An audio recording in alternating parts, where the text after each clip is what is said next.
ओम नमो दुर्गाय नमः। वृत्रासुर का वध, ब्रह्म हत्या के भय से इंद्र का मानसरोवर में छिप जाना। व्यास जी का राजा इस प्रकार वर पाकर देवता तथा मुनि वृत्रासुर के श्रेष्ठ स्थान पर गए। वहां देखा मानो वह दैत्य तेज से चमक रहा था। वह ऐसा प्रबल जान पड़ता था मानो त्रिलोकी को भस्म कर देगा और देवता इसके ग्रास बन जाएंगे। तब वे लोग वृत्रासुर के समीप जाकर प्रिय वचन कहने लगे। उन्होंने देवताओं का कार्य सिद्ध करने के लिए सामनीत का आश्रय लिया था। ऐसे उनके मुख से बड़ी ही सरस वाणी निकल रही थी। उन्होंने कपट भरी बड़ी हुई ही मधु तथा सरस वाणी से वृत्रासुर को संधि करने के लिए प्रसन्न कर लिया। उनकी बात सुनकर वृत्र ने कहा, महाभाग, सूखे अस्त्र, गीले अस्त्र, पत्थर तथा भयंकर वज्र से दिन में एवं रात में देवताओं सहित इंद्र मुझे न मारे। इस प्रकार की शर्त पर इंद्र के साथ संधि की जा सकती है, अन्यथा संधि बिल्कुल असंभव है। व्यास जी का राजन तदंतर होने वृत्रासुर से कहा, बहुत ठीक, ऐसा ही होगा। इंद्र ने आकर सारी शर्तों को स्वीकार कर लिया। तब से वृत्रासुर इंद्र की बातों पर विश्वास करने लगा। उनके साथ उनकी मित्रवत बातचीत होने लगी।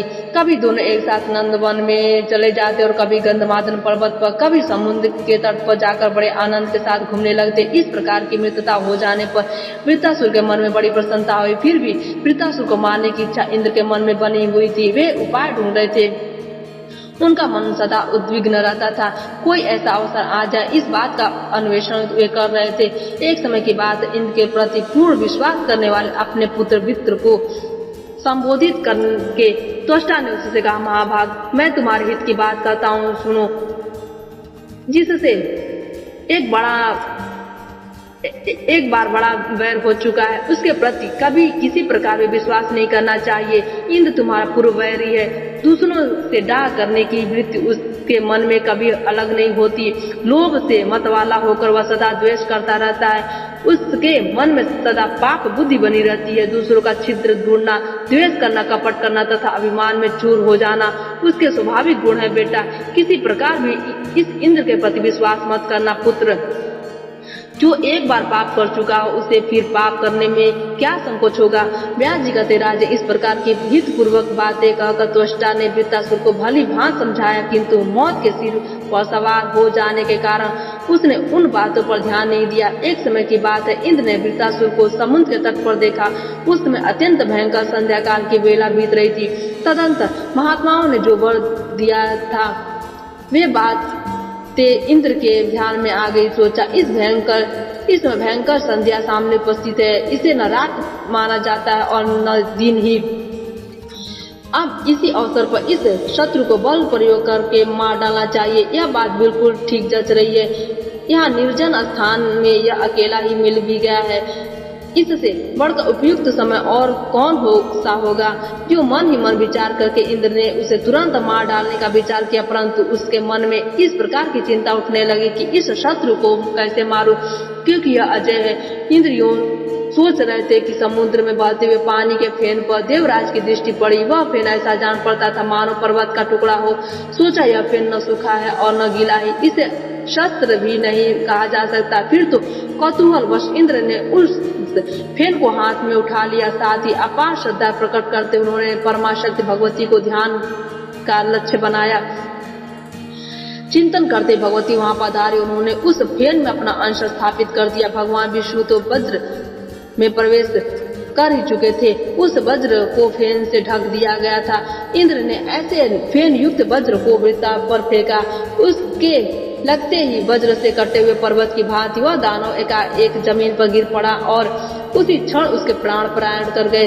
अब इंद्र के आनंद की सीमा न रही। शत्रु का नाश हो जाने पर इंद्र ने बड़ी प्रसन्नता के कारण साथ देवताओं को एकाग्रचित किया और उन भगवती जगदम्बा की आराधना में गए, जिनकी कृपा से शत्रुओं को मारने की सफलता प्राप्त की थी।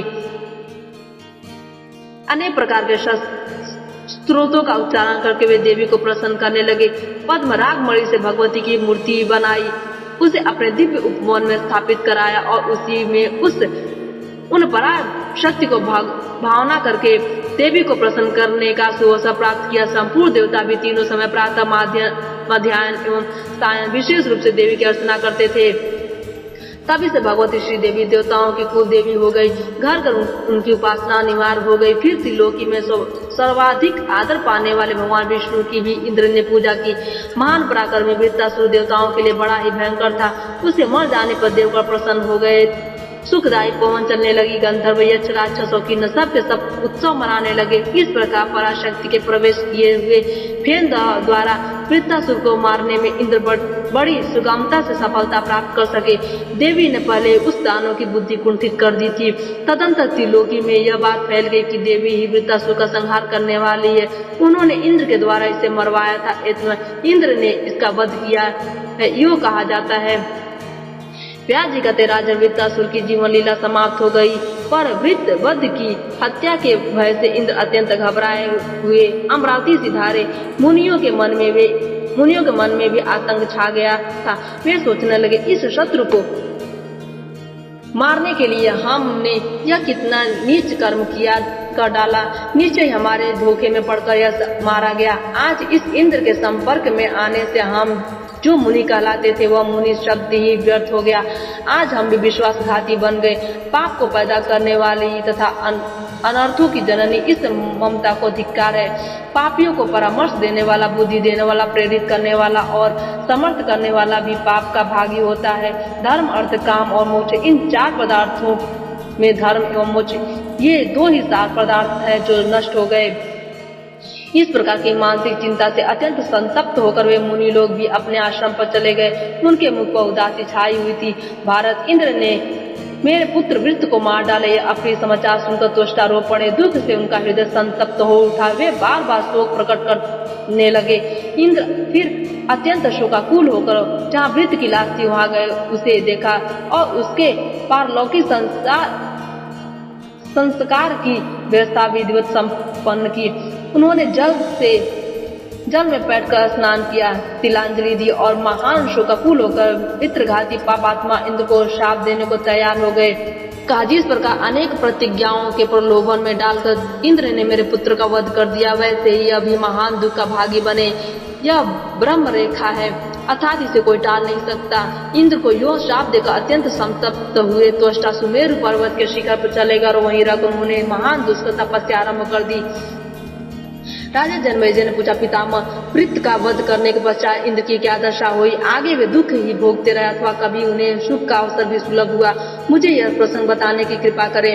व्यास जी कहते हैं, महाभाग, प्राणी को अपने किए हुए शुभाशुभ कर्मों का फल अवश्य भोगना पड़ता है। यह नियम देवता, दानव और मानव सभी के लिए अनिवार्य है। कोई बलवान हो अथवा दुर्बल, उसके द्वारा जो भी थोड़ा सा बहुत कर्म बन गया है उसका फल भोगना उसके लिए सर्वथा अनिवार्य है। इस संसार में प्रायः देखा जाता है कि अच्छे समय पर सभी अपने बन जाते हैं, परंतु जब दैव प्रतिकूल हो जाता है तब कोई किसी का सहायक नहीं होता। दुर्भाग्य के अवसर पर माता पिता, भाई, स्त्री, सेवक, मित्र अथवा पुत्र, इनमें से किसी के द्वारा भी कोई सहायता नहीं मिलती। कर्ता को भी पाप और पुण्य के फल भोगने पड़ते हैं, यह सर्वथा सिद्ध है। पितृ वध के बाद सब लोग अपने अपने स्थानों पर चले गए। उस समय इंद्र का तेज बिल्कुल क्षीण हो गया था। यह इंद्र ब्रह्म घाती है, यो धीरे धीरे कहकर संपूर्ण देवता उनकी निंदा करने लगे। कौन ऐसा व्यक्ति है जो प्रतिज्ञा पूर्वक सत्य वचन से बध जाने पर भी अपने विश्वस्त एवं मित्र बने हुए मनुष्य के प्राण हरण में उद्यत हो जाए? यह बात देवताओं के समाज में, दिव्य उपवन में तथा गंधर्वों की गोष्ठी में सर्वत्र विस्तार के साथ फैल गई। सब लोग कहने लगे, वृत्त वध की कामना में फंसकर इंद्र ने अब कैसा दुष्कर्म कर डाला। अपनी कीर्ति नष्ट करने वाली तरह तरह की बातें इंद्र भी सुनते रहे। जगत में जिसकी कीर्ति नष्ट हो गई उस व्यक्ति के कुलसित जीवन को धिक्कार है। से में जाते हुए ऐसे व्यक्ति को देखकर शत्रु हंस पड़ते हैं। इंद्र ध्रुम राजर्षि माने जाते थे। उन्होंने कुछ भी पाप नहीं किया था, किंतु कीर्ति नष्ट हो जाने के कारण वे स्वर्ग से ढकेल दिए गए। फिर जो स्वयं पाप कर्म कर चुका है वह कैसे नहीं गिरेगा? राजा ययाति भी बहुत थोड़े अपराध पर स्वर्ग से बहिष्कृत कर दिए गए थे।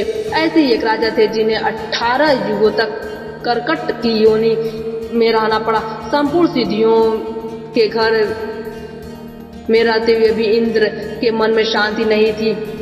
वे सभा में बिल्कुल बैठते ही नहीं थे। वे भय से घबराकर जोर जोर से श्वास लिया करते करते, कभी कभी मूर्छित भी हो जाते। यह स्थिति देखकर इंद्राणी ने उनसे पूछा, प्रभु आपका भयंकर शत्रु तो मार ही डाला गया, फिर आप इतने भयभीत क्यों हैं? शत्रु पर विजय प्राप्त करने वाले स्वामी, कौन सी चिंता आपको बेचैन कर रही है? लोकेश, आप एक साधारण प्राणी की बात क्यों लंबी सांस खींचते हुए सदा सोच में डूबे रहते हैं? दूसरा कोई बलवान शत्रु तो दिखता भी नहीं है जिससे आप इतने चिंतातुर हो गए। इंद्र के द्वारा राज्ञी इंद्र ने कहा, राज्ञी यदि कोई बलवान शत्रु मेरे सामने नहीं है, तथापि ब्रह्म हत्या के भय से मैं इतना डर गया हूँ कि घर में रहते हुए भी न मुझे सुख और शांति ही है। मेरे लिए न तो नंदन वन सुखदायी प्रतीत हो रहा है और न यह देव प्रसादी गंधर्वों के गान और अप्सराओं के नृत्य भी मुझे सुख प्रतीत नहीं होते। तुम जैसे सधर्मणी तथा अनेक देवांगनाएं भी मुझे सुखी नहीं कर सकती। कामधेनु गौ और कल्पवृक्ष से भी मैं सुख नहीं पा रहा हूँ। क्या करूँ, कहाँ जाऊँ, कहाँ जाने से मेरा कल्याण होगा? प्रिय, इसी चिंता से व्यक्त रहने के कारण मेरे अंतःकरण में आग धधक रही है। व्यास जी कहते, राजन अत्यंत घबराए हुए अपनी प्रेयसी भार्या सची से उपयुक्त बातें कहकर इंद्र घर से निकल पड़े और मानसरोवर पर चले गए। भय से उनका कलेजा कांप रहा था, शोक के कारण उनकी शक्ति क्षीण हो गई थी। वे उस उत्तम सरोवर में जाकर एक कमल के नाल में छिप गए। उस समय इंद्र को कर्तव्य का ज्ञान नहीं रहा, क्योंकि घृणित कर्म करने से उनकी प्रतिभा नष्ट हो चुकी थी। वे जल में छिपकर समय व्यतीत करते थे, मानो सांप जीवन रक्षा के लिए प्रयत्नशील हो। उस अवसर पर उनका कोई भी सहायक न था। चिंता से व्याकुलता बढ़ गई थी, इंद्रियों में क्षोभ उत्पन्न हो गया था। राजन, जब ब्रह्महत्या के भय से दुखी होकर इंद्र वहां से चले गए, तब देवताओं का मन चिंता से अत्यंत संतप्त हो गया उठा। अनेक प्रकार के उत्पात होने लगे। उपद्रवों से अभिभूत सारे जगत में कोई शासक नहीं रहा। मेघों ने पानी बरसाना बंद कर दिया, पृथ्वी में धान उपजाने की शक्ति नहीं रही, नदियों की धाराएं टूट गई, तालाब बिना जल के हो गए। इस प्रकार की अराजकता फैल जाने पर संपूर्ण देवताओं और मुनियों ने परस्पर विचार करके नहुस को इंद्र पद पर नियुक्त किया। भारत, यद्यपि नहुस धर्मात्मा था, फिर भी इंद्र बन जाने पर उसके मन में राजसी वृत्ति उत्पन्न हो गई। फलस्वरूप वह विषयों में आसक्त हो गया। एक समय की बात है, सची के गुणों को सुनकर उन्हें पाने के लिए नहुस के मन में इच्छा उत्पन्न हो गई। अतः उसने ऋषियों से कहा, मेरे पास इंद्राणी क्यों नहीं आती? देवताओं, आप संपूर्ण लोगों ने ही इस समय मुझे इंद्र बनाया, अतः मेरी सेवा करने के लिए सची को भी यहाँ भेज दें। इस अवसर पर देवताओं और मुनियों को समय प्रकार से मेरा प्रिय कार्य करना चाहिए, क्योंकि मैं उनका इंद्र हूँ। संपूर्ण लोक पर मेरा शासन है, अतः मुझे प्रसन्न करने के लिए सची शीघ्र ही मेरे महल में आ जाए। नहुस की यह दोषपूर्ण बात सुनकर देवताओं और ऋषियों के मन में चिंता के कारण घबराहट उत्पन्न हो गई। वे इंद्राणी के पास गए और मस्तक झुकाकर कहने लगे, इंद्राणी जी, दुरात्मा नहुस अब आपको पाने की इच्छा प्रकट कर रहा है। उसने कुपित होकर हमसे यह वचन कहा है कि सची को यहाँ भेज दो। उसके अधीन रहने वाले हम कर भी क्या सकते हैं, क्योंकि इस दुरात्मा को इंद्र बना दिया गया है। देवताओं और ऋषियों द्वारा नहुस की यह अप्रिय बात सुनकर सची का मुख मुरझा गया। वे बृहस्पति जी से कहने लगे, ब्राह्मण, मैं आपकी शरण में आई हूँ, नहुस से मेरी रक्षा कीजिए। बृहस्पति जी ने कहा, देवी, पापांध नहुस से तुम किंचित मात्र भय मत करो। बच्चे, सनातन धर्म का परित्याग करके मैं तुम्हें उसके पास नहीं जाने दूंगा।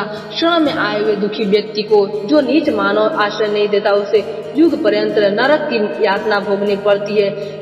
पृथुश्रोणी, तुम शांत चित होकर विराजमान रहो, मैं कभी भी तुम्हारा त्याग नहीं करूंगा। आज की कथा यहीं पर समाप्त होती है।